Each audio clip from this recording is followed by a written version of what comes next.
My name is Dave Ellis. I am a member of the Patient Advisory Group. Additionally, I am the Executive Director of the Office of Resilience with the Department of Children and Families in the state of New Jersey.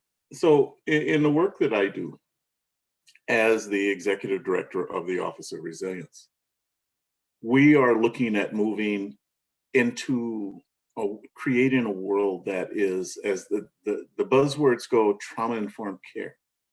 But we've added two other words to that: healing-centered. And so we're looking to create a space where not only are we trauma-informed and understand that that's not a destination, that is a total reviewing of the culture, of the policies and practices. It's about how we do our work. It's not about a program. It's about a total shifting of that culture to a place that becomes healing-centered, and not healing as a destination, but healing as a journey.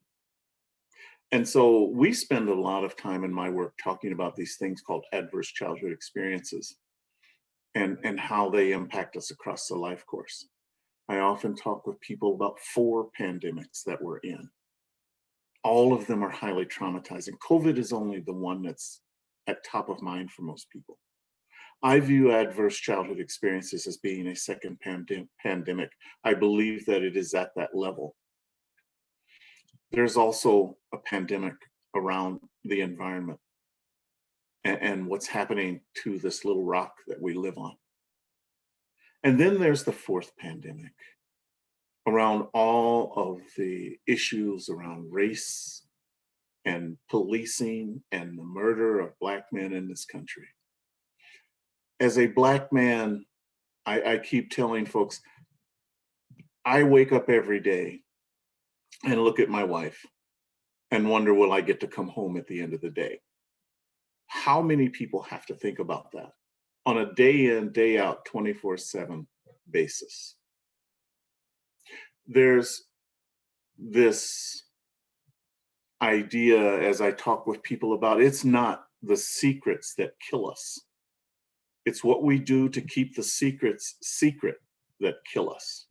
The ability to talk about these things is extremely rare unless you have trust in place.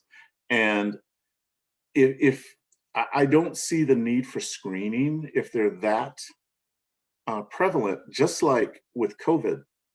When COVID hit at this level, the response was at the same level. We did not have to exam or screen everybody to realize that we needed to vaccinate everybody. I hold the same with adverse childhood experiences. We don't need to screen for them. We just need to understand that in almost 70% of us have at least one. And so if we respond at that level and just say, we're going to treat everyone as if they do, we're much better off. The examples that we use when we talk about these things, the one that I like to use is curb cuts. Curb cuts were not designed for those of us that are able-bodied. They were designed for people who had mobility issues. And yet, how many of us, I know I have a hard time rolling my suitcase around without using a curb cut. I'm not sure I can lift my feet up high enough to get up a curb if it doesn't have a curb cut on it. Point is, if we design for disability, everybody wins. So there are lots of reasons about why trust plays into this. A big piece of it is understanding that if I'm going to walk into your office, whether it's a doctor's office, psychologist's office, the principal's office, my boss's office, if you're expecting me to walk in and bear the deepest, darkest parts of my life with you, and we don't have a relationship, who's kidding whom? I may give you some answers to your questions, but am I giving you the true answers? I think not. I know that trust is at the center of all of this, as is relationships. And it's the relationships with the trusted adults, the caring and competent adults in our lives that help make this all work. Visit buildingtrust.org to learn more.